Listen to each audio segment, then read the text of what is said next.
Man, I was so scared because the way she said it, it was that like, you know what I'm saying? Hey, she said it as she was looking. I'm not done yet. Right now, I'm like, whoa. But that started a beautiful friendship. Before we get into this is thank you for all the contributions that you've done. Okay. What you meant to society, the community, and globally what you meant to. We're talking about the travel. But I want to take people back before they see the doctor, right? The mom, the entrepreneur, the CEO. Let's get back down to where it all first started, right? The little girl, Melva McCray. Yeah, Melva Tate. Okay, let's talk about her. All right, tell me where you started from, sis. So listen, I It's okay if I call you sister, because I think you're not sure. But you want to call me sis. I I do. feel abnormal for this comment that. All right. Listen, I have no hesitation in telling people, look, I'm just a girl from Winona Projects, straight from the hood. You know, I was born in Indiana. My parents separated when I was 5. We moved back to Alabama, where both my parents are from. And I grew up in the hood. And Winona Projects, we were one of the first families to do things. It was like a little apartment complex for us. But that taught me a lot about just life. And it taught me a lot about family. It taught me a lot about community. And some of those individuals that I grew up with are still friends today. And it's been great to see, you know, not only have we succeed, you know, not only have I succeeded out of quality, but to see so many phenomenal things. So, but yeah, I'm a round-the-way girl. I'm a hood girl. So when I snatched that mic, that was that hood girl coming about. Right? So you grew up in Winona, mom and dad in the house. So mom and dad married. In Indiana. So, and then so it was raised by my mom when I was 5. And ironically, they got together, we married when I was 15, and we moved back to Indiana. So then people ask me, you know, what's going on, what they do. I struggle with telling them, you know, and it's like, okay, when you graduate, no, I didn't really graduate from it. I went from the first to the grade, but then graduated from the famous in Indiana. And then eventually moved back home where family was from. I've been serving in the military and everything else. So yeah, but I'm a girl from Winona. So growing up in Winona, eventually graduated from Indiana. What was it like, you know, going through school? Were you getting good grades? Were you successful? Were you top of the class? What did that look like? That you put me in the spot. Right. Yeah, always make good grades. What was ironic about me is that I'm the same height now. So I'm 5'11", so really 5'10" and 3/4. I say 5'11". But I was taller than most of my teachers, right? But I was also smart, and I was also very intuitive. And, I always went above and beyond, so I finished my work. So I got a lot of privileges in school to work in the office or take names whenever the teacher was out and everything else. But yeah, even though I was in this same height, I was probably about, I want to say I got an extra 125 pounds. So not just the same way, but the same height. In school, in the band, so I was a marching track. I was a flag girl in the band, and then I went to Indiana, I was a majorette. So I didn't use these long legs or something. So when you was in school in high school, what did that young girl want to be? What were you thinking? I really struggle. So it's so interesting now that I help people navigate their careers. And I do this. I reflect on my trying to find out what was I going to be, what was going to be. I really thought I wanted to be a dentist. Really? Yes. I wanted to be a nice teacher. I still believe in great industry. Right. But I wanted to be a dentist growing up. And I was in science, technology, and when it came out. And obviously there's a lack of, has continued to be a lack of the past 30 plus years of women in these particular fields. So there was a big push and drive for young girls to go into those non-traditional fields to study. And so I had a great guidance counselor who talked to me about exploring different opportunities. I'm gonna tell you one thing, we're gonna get back to it in a minute, but there's one thing that helped me make my decision. But anyway, I ended up taking that as part of the preparation and decided that I wanted to go into engineering. So and then discovered that my path to engineering would be, and that was a tough decision for me. But yeah, engineer. So I'm trying to come back around today. So with that being said, did you go to college right out of high school? What would that look like? Yeah, so that feeds right into it. So what many people don't know, unless you're really close to me, is that I have two children. So most people see Danielle through social media, Yeah. And our travels and everything else. But my oldest child is Jamil, my son, Yes. who will actually be 38 next month. Right. Right? So I kept breaking down. I lose track. I did not. So although I continued to make good grades, I had a tremendous family support. I decided because of that independence in me and that control nature in me, that I wanted to be self-sufficient. So instead of going directly to college, I had offers. I graduated number 11 in my class, so like almost 400. So I had really good grades, and but I wanted to make sure that I could support myself and my child. So instead of going directly into going straight to college, I decided to go to because that would provide me the additional education, but then also the opportunity to start making money so I can take care of myself and my child. I didn't know that. I didn't even, well, I knew you had a son, but I didn't know it was in high school. I need to ask you this question. You don't have to answer this one, but I want to ask you this question. Being that number 11 person in school, everybody get these bright stars shining about you. When you realized you were pregnant, what did you feel? What was your thought, Barry? What was it like for you at that time? Were you scared? I was scared because I was one of those that was the first time doing that thing and Right. you didn't really know. Right. It's like, oh my gosh, yeah. So it was devastating to my parents. It was a curse, the path that I've been on. I was a child, never got in trouble, always good grades, active in the community, in school, church, and everything else. So it was a little shocking. Was we made the right decision that I was carrying the pregnancy and have the child. And I, unlike many others, did not have really good, don't have it. I have a really good community, really good family support, really good friend support. And so it was, my parents still allowed me to stay in the band, because I had my kid. And so I barely showed being so little, and then got out and did. So I ran in school. I think I missed in school toward the end of the school year.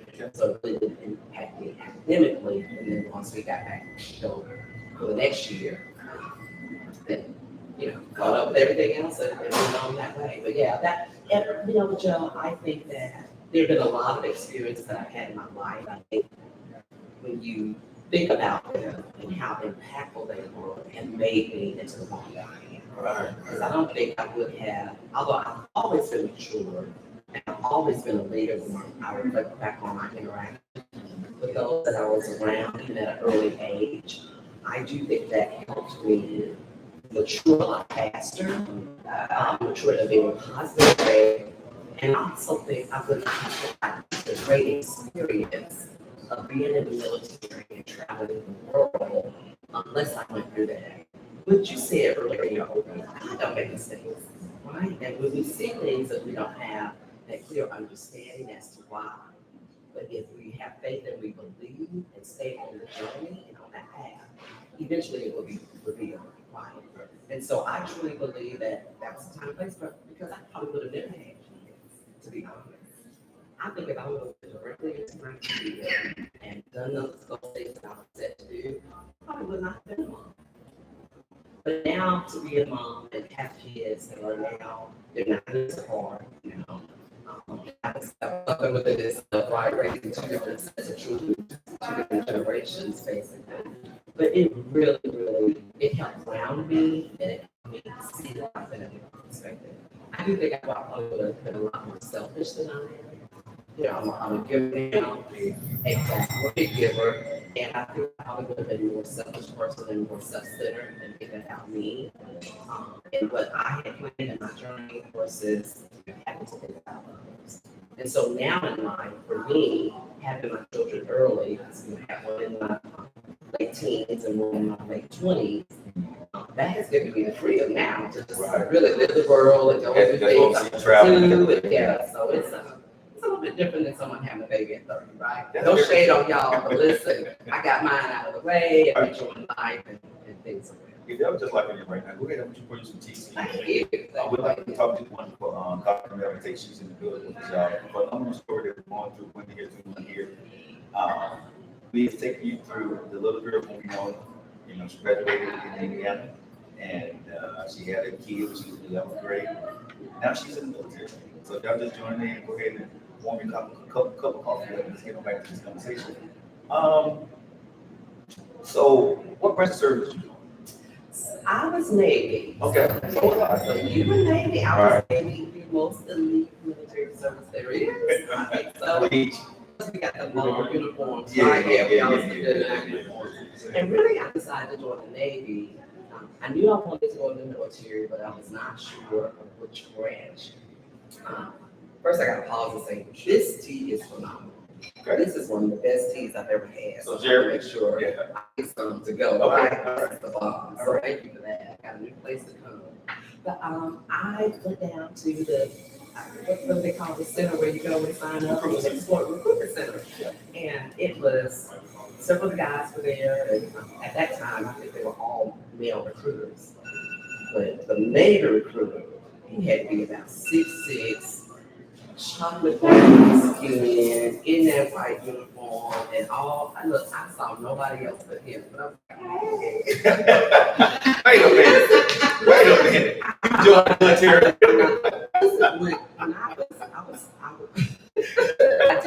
I joined the military based on who's the most handsome guy in the recruitment center.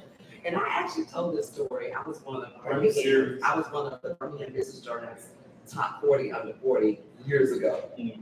And they asked me about joining the military, and I actually told this story. So if you Google it, you can buy it. I'm verified. I don't have no shame in telling people I joined the Navy because he was the finest guy in the world.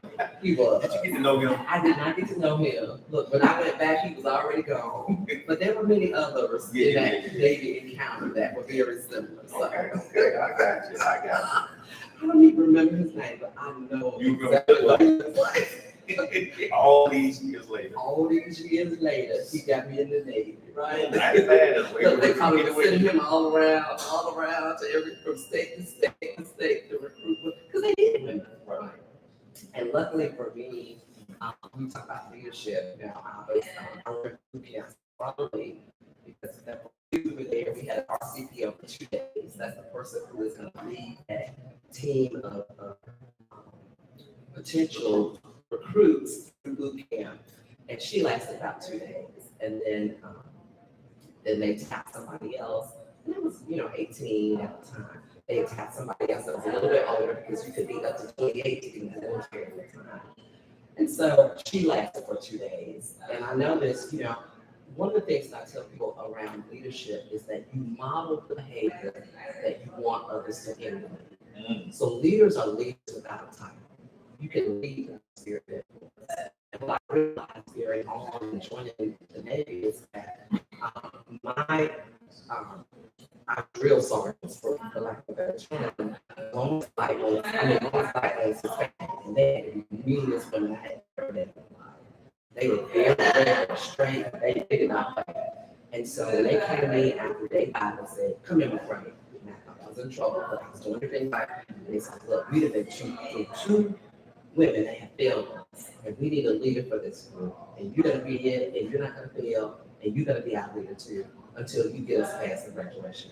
And I did it. So I was the RCP, and that was really my first official leadership role that I was paid for because I was getting paid at the time.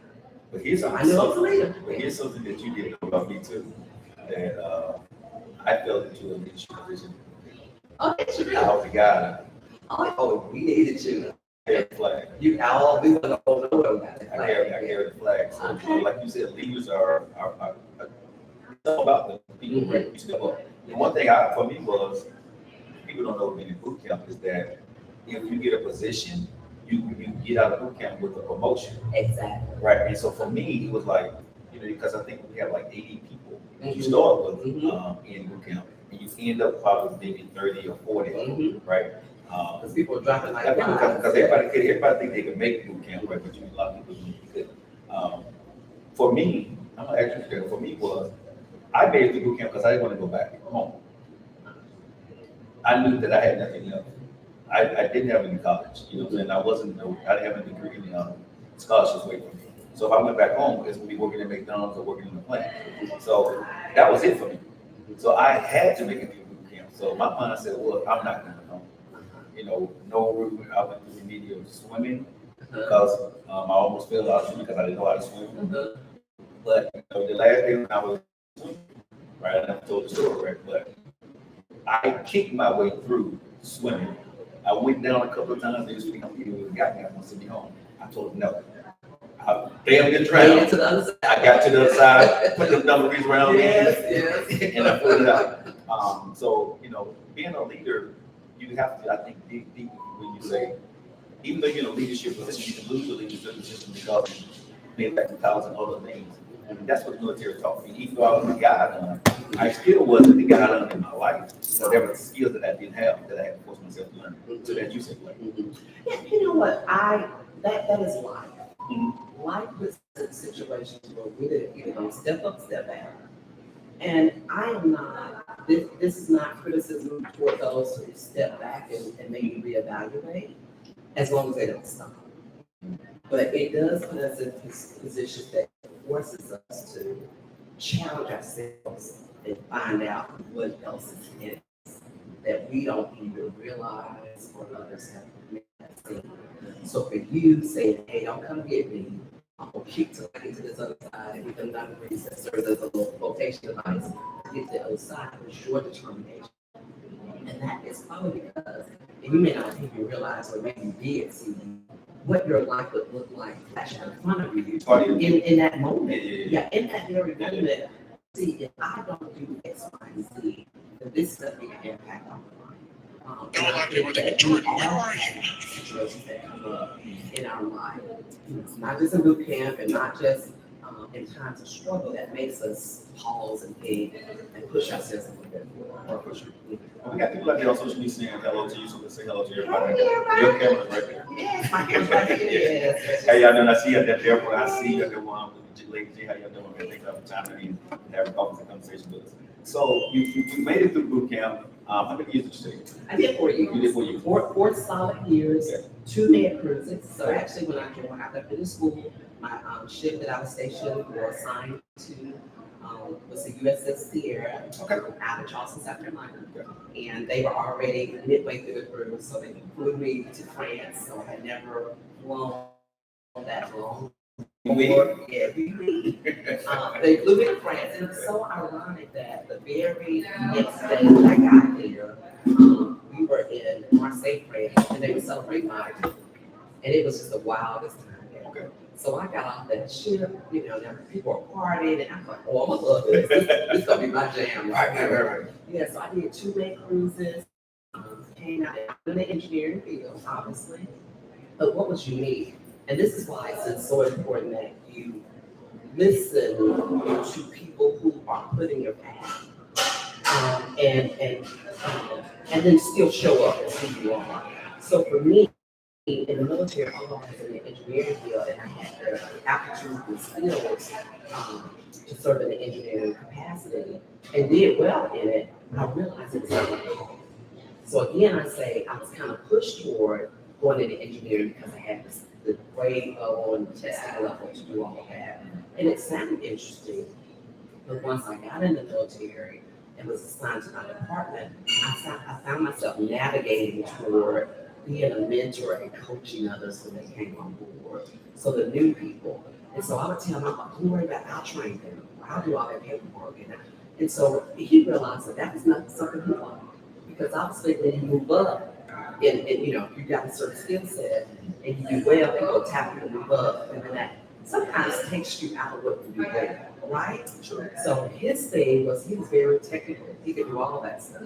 Troubleshoot and do everything that was necessary, but he hated the paperwork. So I came along begging to do all of that and begging to train people and mentor people. He's like, you do all that stuff. He's like, oh, I can do this. So that's when I started pursuing the degree in human resource management while I was in the military. Because I realized engineering was not for me. It was more of those people and relationships. So you hear me talk about Miami. You know, I discovered my purpose early on in life. And I would say, well, not really early on. It solidified once I realized what it was. But my purpose in life is connecting. I was placed on this earth to connect people with information, resources, and tools that just make them successful through life's journey.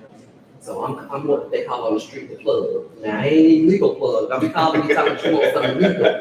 But if you need to know somebody who knows somebody who knows somebody, call me and I may know somebody. So that's what I do. And so my superpower is fixing. So as we start talking about kind of what I do and how I serve our community professionally, you know, I'm going to play consultant because I always have my lens on how can I fix this situation and make it better. And so that is my superpower. And then of course we all know superheroes have some that get in the way. My kryptonite is I'm impatient. So I probably ran over about 4 or 5 people on the way here. They probably reported my tag. This woman driving crazy, this Range Rover zigzag traffic trying to get here, but I'm just an impatient person. But I'm working on that. I'm working on that. No, so before we get too far into Tate and Associates, the conglomerate of a company, I want to go back because you said something very important that when I listen, and with the women history month, women suffer with this. You said you found your purpose when you had a mission and a goal that you had already went to school for. You was an engineer, you was in the military, you was doing that job, but you found your purpose. How do women navigate through what I went to school for, but it's not my purpose, how do you switch gears? What does that look like? First of all, it's scary to a lot of women. Women and men, but obviously we're going to in honor Women's History Month, we'll focus on women. And you know, I'm a certified life coach. I work with people. Tell me about your relationships. I do it in the form of your profession. I ain't worried about you and your group not getting along. That's not the coaching I do. Right. But I run into so many people who are frustrated with because they would, like me, navigating into a certain career path, either because of family legacy, you know, they're all teachers, so you need to be a teacher too, or they're all in this. So they are very frustrated because they don't find the role fulfilling and they feel stuck because they've invested not only money and time into getting that educational degree, but then also now you're rooted in that field. Yes. And so now it may be tied to how much money you're earning, and it's hard to leave as well. But I work with a number of people who are just very frustrated in their job and want to do something different. And I'd say when you discover that, then it's time for you to start making a plan. And that plan does not mean that you have to change professions or careers next week or next month or even next year, but if you start working on that. I work with individuals now that I call the E-to-E bridge. How do you move from being an employee to an entrepreneur to finally do what you really love to do? Some people make a mid-life career change. Some people wait until it's time to retire. Some people wait until it's a major life change, like having a baby or divorce to do that. Some of those are opportune times to do it. But others just say, hey, I'm going to start running it parallel as a second career and part-time until I can eventually get to what I want to do. There's several pathways to do it, but my best advice is don't stay stuck. Don't stay stuck in it. And you know that you hate what you're doing and you don't feel like you're adding value. Because you know, that's not what you were here for, right? If you don't feel it in your heart and your spirit that this is what I'm supposed to be doing, because every day I wake up knowing for sure, without a doubt, this is what I'm supposed to be doing. And that is so fulfilling for me. So I want everybody to have that. It may be tough, it may be hard to get there, but once you're there, you feel you're serving your purpose. And that is so rewarding. I appreciate you sharing this because I think a lot of people that watch our show, they're going through it. And you're afraid to fail. You're afraid to leave the income. You're afraid you got kids, you got husband, you got wife. And the best thing I can say to people is you're going to lose something. As Steve Harvey say, it's going to hurt like hell to become successful. But you're going to get skinned up, right? And you're going to lose a lot of people along the way. But how bad do you want it? Exactly. And I think that's the thing that you're going to. It is, and the 3 years that I have encountered coaching people who are ready to make that move or have been hesitant to make that move is, one is finances. How am I feeding my family? Especially if you're making a decent income and I feel that you've invested that education and time into. The second thing is the fear of failure, right? I already know this, but now I'm coming out of my comfort zone. So the finance, the comfort zone. And the third thing is the fear of what other people say. Remember I said people go into career paths because of legacy, and my mama was a teacher, so I got to be a teacher. And then they're very frustrated with it because they know that that's not where they're supposed to be. But they are so fearful to make that move of what mama didn't go say, streets don't say about them making that move for their state. And so if they can conquer those 3 things, and I hold down on, setting a career path, daily affirmations, what can you do to kind of bridge you to where you're more comfortable? Y'all see why she's my sister. Y'all understand, right? You know why I am the way I am, right? Real talk. I got a story to tell y'all shortly about when I got on the radio. My mama said to me, "Why don't you speak more like Melva Tate?" No, I never heard that. Yeah, You never told me that. I'll tell you about it. But if you guys just like Dr. Melva Tate's in the building. So now we're at our career in the military, and you got out in the digital 4 years. So what happened to you there after this? So you know what? I went, luckily for me, I got hired or knew I wasn't going to do that. Knew I wanted to be in that HR related labor relations type field, and found a job. So what's ironic, I shared this story the other day, is that most people know my business partner Melva, right? So you kind of joined us from Atlanta. But I met Melva at my very first job out of the military. Yes, and so people, when I first started, everybody's like, "Oh, you gotta meet Melva, you gotta meet Melva." I was like, "Who is this Melva chick they want me to meet?" Right? They were all hyping her up. Come to find out, one, we were only 2 Black girls in the company, right? It was an engineering firm, so clearly they felt that connection. Then the names were similar and everything else. So we met, went to lunch, and the rest is history. We've been lifelong friends. But if they see her, she looks like your sister. When I first met, no, because y'all been on it. But when I first met you and she came to the studio, I thought that was your sister. And I thought it was a mix up in the names, because your names, you're Melva, and she's Melva Reed, right? So I never knew that y'all was not kin until later on that you told me that. Really? Listen, even now, Melva got promoted, so she's been working with my company for years, even part-time. She got a degree in HR and everything else, and so she's always been that right hand for me when I needed support. And I'm proud to say that she got promoted to COO this year because we're continuing to grow. But it's so funny when she started being more actively involved, particularly in managing some of our client accounts, and I would copy her on there. People thought that it was me copying myself because they came back and said, "Well, I thought Melva Reed was your full name, right? And just use Melva as a short part of it." I was like, no, two totally different things. Now, I want y'all to listen to this story, right? Make sure y'all grab your coffee. We'd like to get the coffee parlor. I want y'all to know and understand something about when she said friend, right? Where it started from. Now, as the story goes along, we're going to smoke this, y'all, I promise you. As the story goes along, America, right? You're going to see how we can take care of each other. So, y'all met the engineering firm, y'all met at the same time, y'all met there. Yes. So, what happened? So we met and had an instant connection, there are people, I'm a very strong believer in faith in God's will and God's plan for us. And I also realize there are people who enter our life for reasons, seasons, and lifetime. And if you're intuitive enough, you realize what that person's role will be. Sometimes it takes time for it to flush out.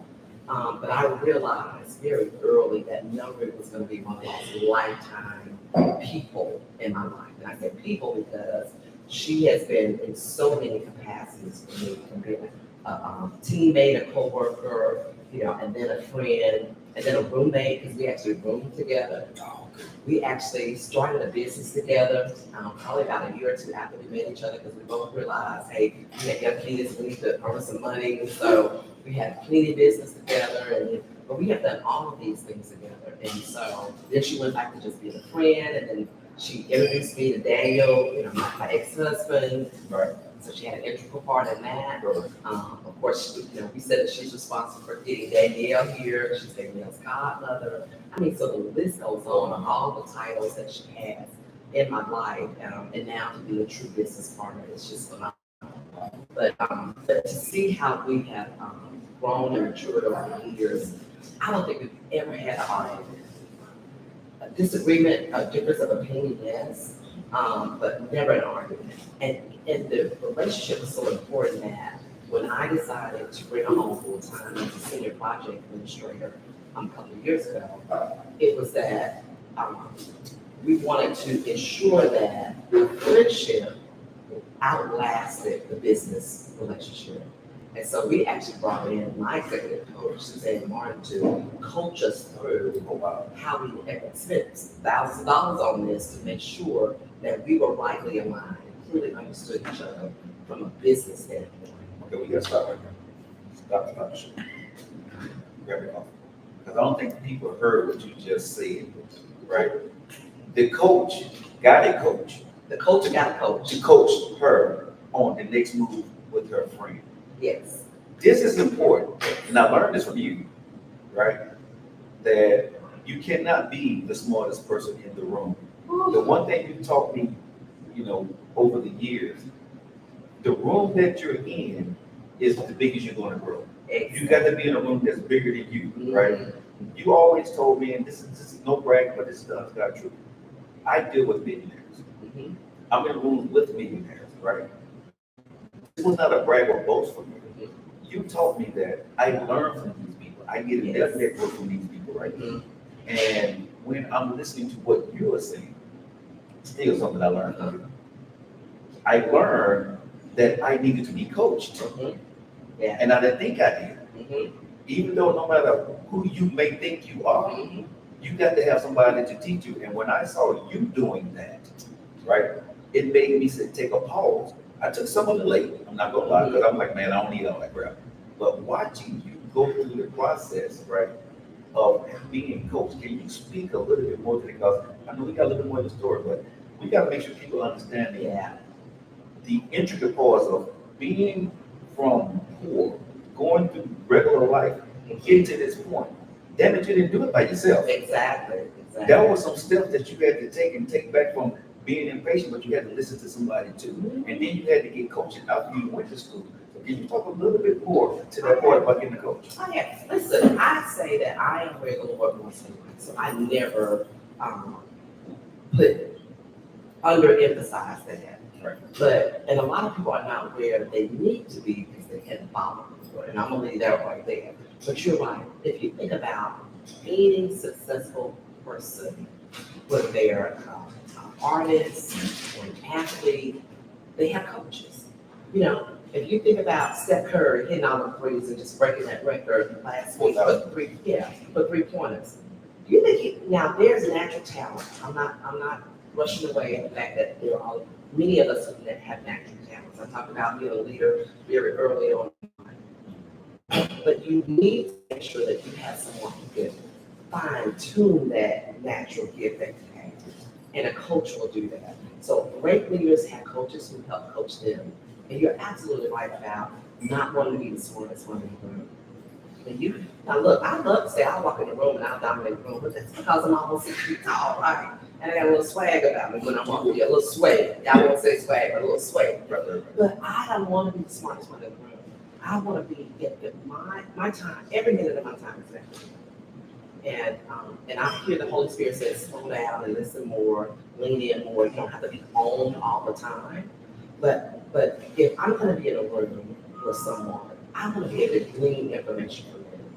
Because eventually, if you're the smartest one in the room, and that means that you're pouring out, whether that's knowledge or your resources or even your energy, you're going to be the fit. So who's filling you up? who's gonna feel you up? So if you're in a room where you can learn from, or you're in a space where someone has a bigger energy or vibe than you can be out there. We all need to be bigger. But I think the ego gets in the way of people feeling like they've got to have the spotlight consistently on them, or they're the one who knows everything, and therefore, but that's, that's insecurities. And I think, people listen to the show, I know Jeffrey right now, he's listening to the show, right? He's seeing some things right now, because when I walk into a room, I own it, right? That's just like you said, you got that, I got that swag about me, right? I'm that person, but he knows, and I say this all the time, and so people that he has been around me, he see that everybody that's in my life, when they walk into the room, right, they like the room up. You command without commanding. Exactly. Right. And that's what I loved about you. And like I said, I learned so much. Sometimes you can learn from people just by watching. And here's another thing, y'all, I want you to speak on a little bit before we go on to the story. You've always told me, don't be afraid of the ask. Yes. Right. Yes. You can ask anything. The word is no. Right. You always said, if you see something and you don't know it, ask the person about it. Speak a little bit to that. We as beings are always learning and growing.